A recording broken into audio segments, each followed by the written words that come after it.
그리스도인이 자라야 하는 이유라는 제목으로 함께 말씀을 나누겠습니다. 일반적으로 사람들은 지금보다 더 나은 삶을 원합니다. 여러분도 그러시죠? 지금보다 더 넉넉한 삶, 지금보다 더 건강한 삶, 지금보다 더 평안하고 더 행복한 삶을 원하시지 않습니까? 원하는 것은 우리 모두가 주 안에서 지금보다 더 나은 삶을 사시기를 주님의 이름으로 축복합니다. 그렇게 되어지도록 계속해서 기도하고 저도 여러분들을 위해서 기도하겠습니다. 동시에 여러분과 저를 위해서 기도해야 할 제목이 하나가 더 있습니다. 바로 더 나은 그리스도인이 되는 거예요. 더 나은 그리스도인이 되는 것입니다. 이것은 어린아이가 자라는 것과 똑같은 이치인데요. 제가 회원교회 처음 왔을 때 선우가 7살이었어요. 그런데 지금은 17살입니다. 고등학교 1학년이에요. 수줍음이 많아서 말을 붙이려고 하면 엄마 아빠 뒤로 숨었던 아이인데 지금은 성경 공부 시간에 얼마나 잘 나누는지 몰라요. 그리고 아동부 교사로 지금 섬기고 있습니다. 또한 영적인 성장을 위해서 성경을 하루에 한 장씩 읽고 있는데요. 어제까지 시편 5편을 읽었어요. 고등학교를 졸업하기 전에 성경을 일독하게 되는 겁니다. 선우의 이런 모습을 보면서, 그리고 반주로 섬기고 있고 아동부 교사로 섬기고 있는 우리 지우, 은우, 우리 아이들을 바라보면서 얼마나 기특하고 이쁜지 몰라요. 그러시죠? 네, 기특하고 이쁘시죠? 네, 더 많이 기도해 주시고 더 예뻐해 주시고 더 하나라도 더 챙겨 주시고, 여러분 더 나은 그리스도인이 되어가는 것도 똑같은 거예요. 어린아이와 같은 신앙에 머무르는 게 아니라 시간이 지나면서 점점 자라나야 됩니다. 7살짜리 선우가 지금은 17살 청소년이 되고 열심히 신앙생활을 하는 그 아이가 된 것처럼 우리 신앙이 7살에 머무는 것이 아니라 17살, 27살 더 우리가 자라나고 자라나야 돼요. 그렇게 해야 할 이유가 있습니다. 3가지로 함께 나누겠는데요. 첫 번째는 우리 그리스도인들이 자라야 할 첫 번째 이유가 뭐냐면, 우리가 자라는 것이 하나님의 명령이기 때문에 그래요.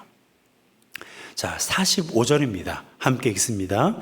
나는 너희의 하나님이 되려고 너희를 애굽 땅에서 인도하여 낸 여호와라. 내가 거룩하니 너희도 거룩할지어다. 아멘. 이것은 거룩에 관한 말씀인데요. 하나님께서 이스라엘 백성들에게 정결한 것과 부정한 것에 대해서 말씀하시면서 이것을 지켜야 하는 이유가 하나님이 거룩하기 때문이라고 말씀하셨어요. 하나님께서 거룩하시는 분이기 때문에 그들에게도 거룩을 말씀하신 것입니다. 이때 하나님께서 거룩을 말씀하시면서 어떤 어조로 말씀하셨어요? 내가 거룩하니 너희도 거룩할지어다 라고 말씀하셨어요. 권면이나 부탁이 아니라 뭐예요? 명령입니다. 하나님께서 거룩을 명령하셨어요. 또한 사랑에 관해서도 마찬가지예요. 하나님은 우리에게 사랑하라고 말씀하셨습니다. 그래서 우리 그리스도인들은 조금이라도 더 사랑하기 위해서 노력을 하는데요. 그런데 하나님께서는 사랑 중에서도 사랑하기 어려운 사람까지도 사랑하라고 말씀하셨어요. 어떤 사람이에요? 원수들. 원수에 대한 사랑, 나를 사랑하지 않는 사람에 대한 사랑, 즉 관계가 좋지 않거나 관계가 아예 없는 사람에 대해서도 하나님께서 사랑을 우리에게 말씀하셨어요. 하나님은 이런 사람들까지도 사랑하라고 우리에게 말씀하시면서 이렇게 말씀하셨습니다. 자, 48절이에요. 함께 읽습니다. 그러므로 하늘에 계신 너희 아버지의 온전하심과 같이 너희도 온전하라. 이것은 사랑에 관한 말씀입니다. 하나님께서 온전하심과 같이 우리도 온전하라고 말씀하셨어요. 여러분께 질문하겠습니다. 하나님은 우리에게 온전한 사랑을 베푸셨습니까? 하나님은 우리에게 온전한 사랑을 베푸셨습니까? 아멘이십니까? 여러분, 우리를 살리시려고 당신의 독생자를 십자가에 내어주셨으니 그보다 더한 사랑이 어디 있어요? 남을 살리자고, 아니 그 남도 그냥 남이 아니에요. 원수예요. 원수를 살리려고 자기 아들을 죽인 그런 분입니다. 여러분, 우리는 그 사랑을 잊어서는 안 돼요. 그런데 하나님께서는 거기에서 멈추지 않으시고 우리에게 온전한 사랑을 말씀하신 거예요.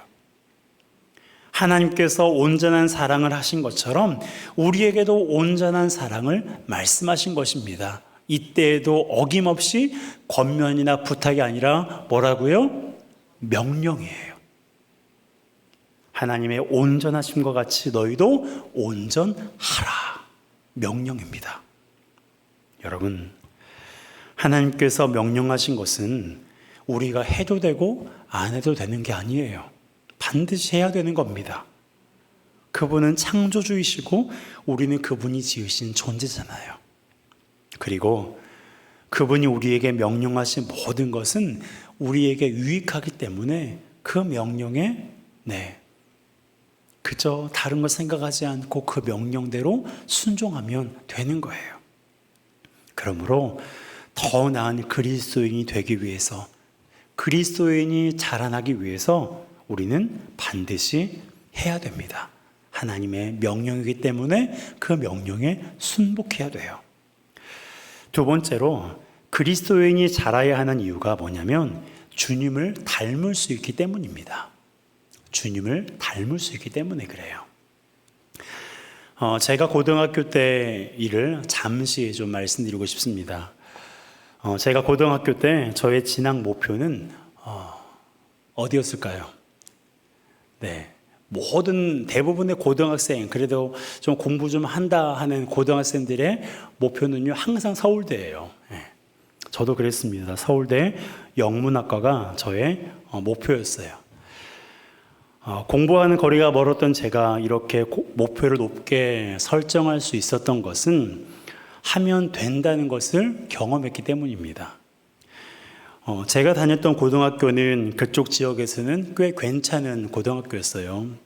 하지만 중학교 때의 저의 실력으로는 들어가기가 어려웠는데요. 그래서 중학교 때 담임 선생님도 지원하지 말라고 저를 만류하셨어요. 거기에 지원해서 떨어지면 그쪽 저희 지역에 있는 농업고등학교에 진학해야 되기 때문입니다. 그런데도 저는 지원을 했고 당당히 입학을 했어요.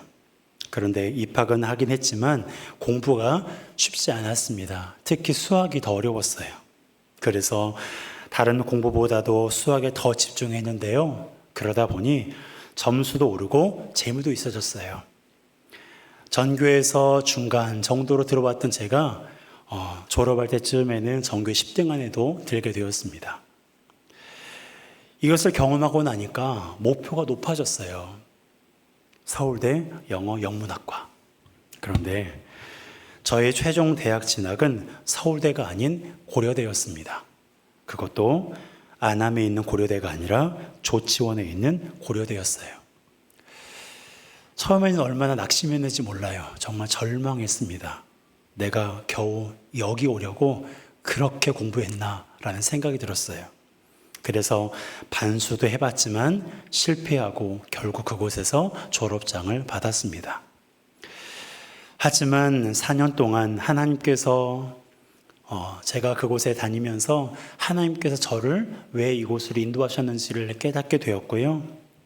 나중에는 어떤 생각이 들었냐면 제가 목표를 서울대 영어 영문학과로 잡았기 때문에 여기라도 올 수 있었구나라는 생각에 또한 감사하기도 했습니다. 제가 왜 이런 말씀을 드리냐면 영적인 목표도 마찬가지라는 거예요. 우리는 목표를 높게 잡아야 됩니다. 목표를 높게 잡아야 돼요. 하나님께서 우리에게 그렇게 하라고 명령하셨거든요. 하나님께서 거룩의 목표를 어떻게 잡으라고 하셨습니까? 하나님의 거룩을 목표로 잡으라고 하셨어요.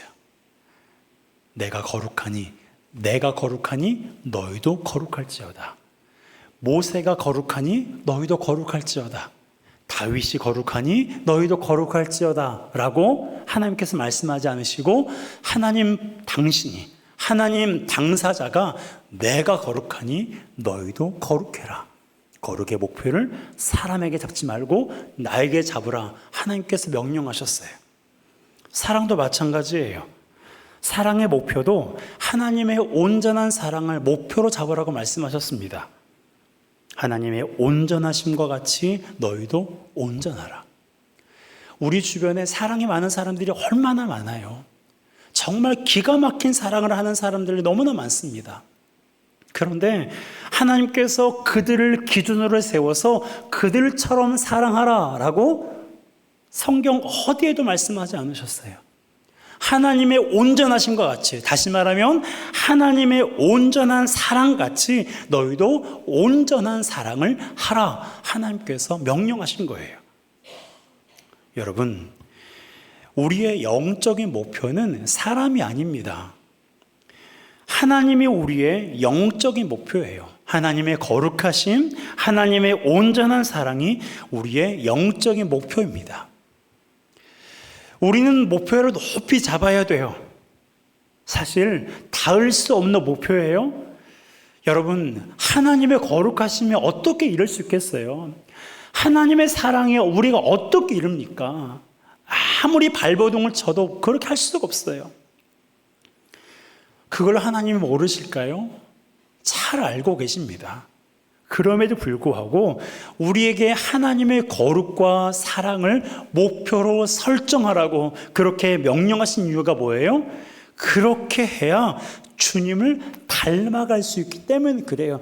주님을 쏙 빼닮지는 못하겠지만 그렇게 목표를 높게 설정해 놓고 신앙생활을 해야 주님을 닮아갈 수 있기 때문에 하나님께서 하나님의 거룩과 하나님의 사랑, 온전한 사랑을 목표로 정해놓으라고 우리에게 말씀하신 거예요.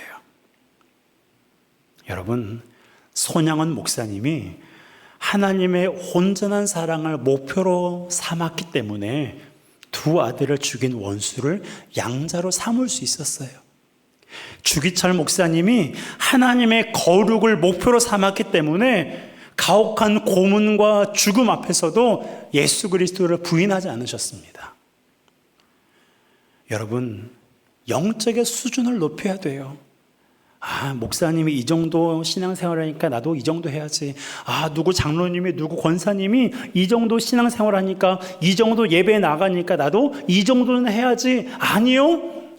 우리의 수준이 목회자라면, 우리의 수준이 어떤 성도라면 그 수준에 미치지 못한 내가 되는 거예요.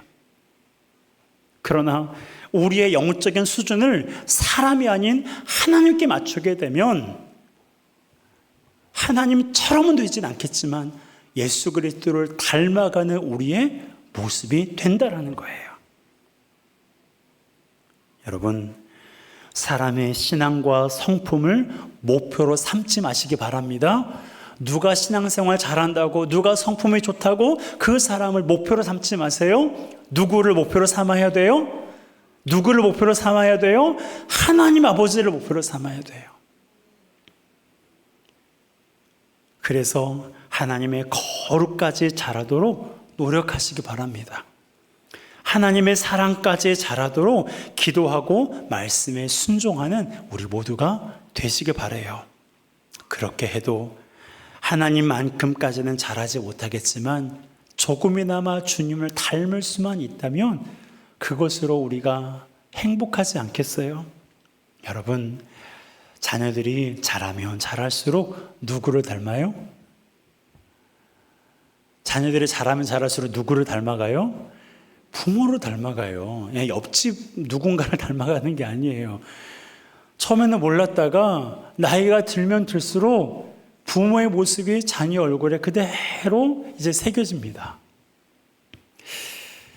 저는 그럴까 봐 걱정이 되지만, 저는 동건이가 저를 닮지 않고 엄마를 닮았으면 좋겠지만, 여러분, 자녀도 자라면 자랄수록 부모의 외모와 성품을 닮아가는 것처럼 우리도 시간이 지나면 지날수록, 우리도 자라면 자랄수록 누구를 닮아가요? 주님을 닮아가는 거예요. 주님을 닮아가는 거예요. 그러니 우리의 영적인 수준, 우리의 영적인 목표를 사람이 아닌, 신앙생활 잘하는 누군가가 아닌 우리 하나님께 우리의 영적 목표를 딱 설정해 놓고 그분을 닮아가기를 위해서, 그분에까지 이르기 위해서 애쓰고 노력하는 우리 모두가 되시기를 주님의 이름으로 축복합니다. 그리스도인이 자라야 하는 세 번째 이유가 있습니다. 그게 뭐냐면 고난 중에도 기도하고 소망을 가질 수 있기 때문에 그래요. 어린아이도 할 수 있는 일이 많이 있지만 어른이 되면 더 많은 일을 할 수가 있습니다. 어른이 되면 일단 힘이 세거지거든요. 그리고 어른이 되면 경제활동을 할 수 있고 지식과 경험이 많아지기 때문에 어린아이에 비해서 훨씬 더 많은 일을 탁월하고 효율적으로 할 수가 있습니다.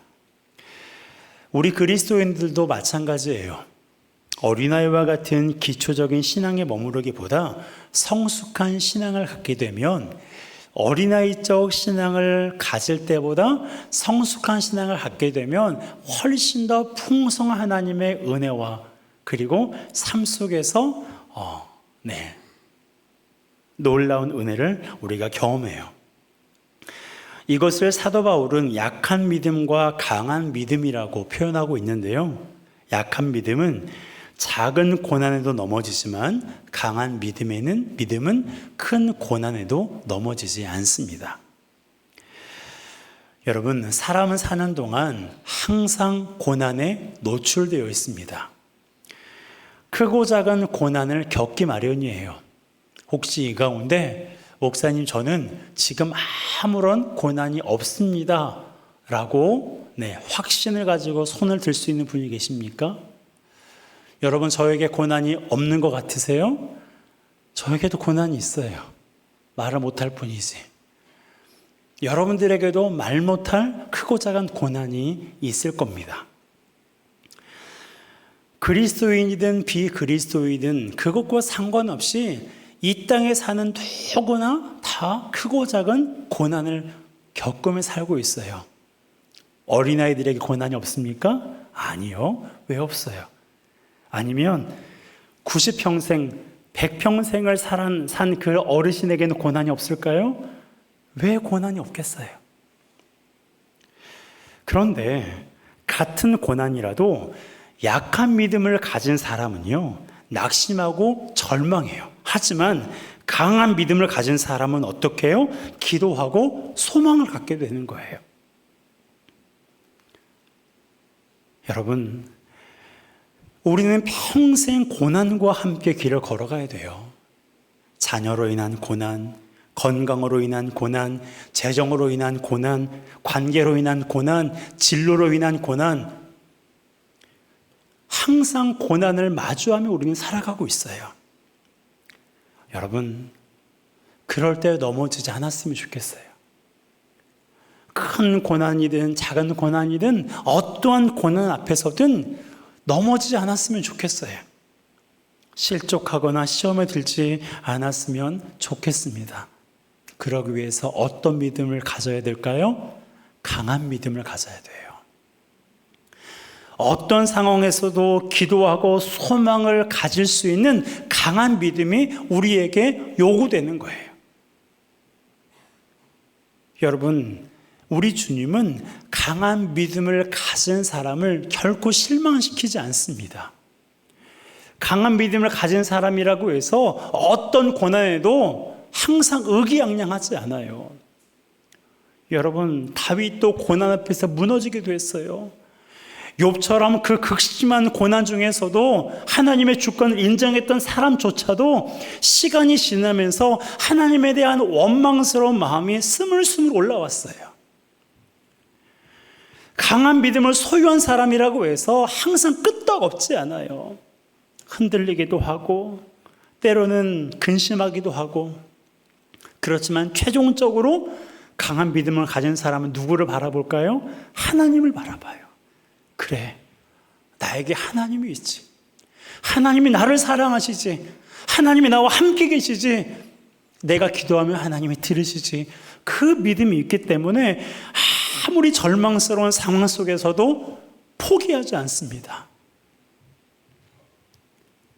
그렇기 때문에 우리는 강한 믿음을 소유해야 돼요. 강한 믿음을 소유하면 어떤 상황에서도 기도하고 소망을 품을 수 있기 때문에 그렇습니다. 여러분, 우리 그리스도인들은 자라나야 돼요. 우리 그리스도인들은 자라야 됩니다. 나의 신앙이 꽉 막힌 도로처럼 정체되어 있으면 안 돼요.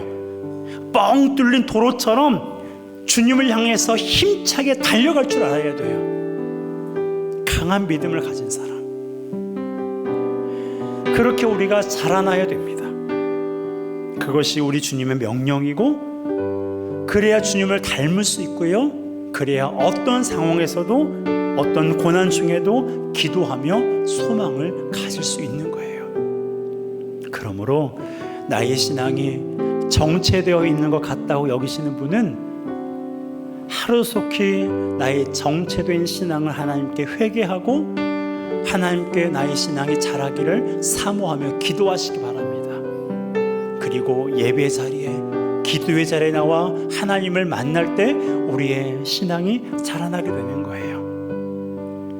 그래서 우리가 시간이 지나면 지날수록 누가 봐도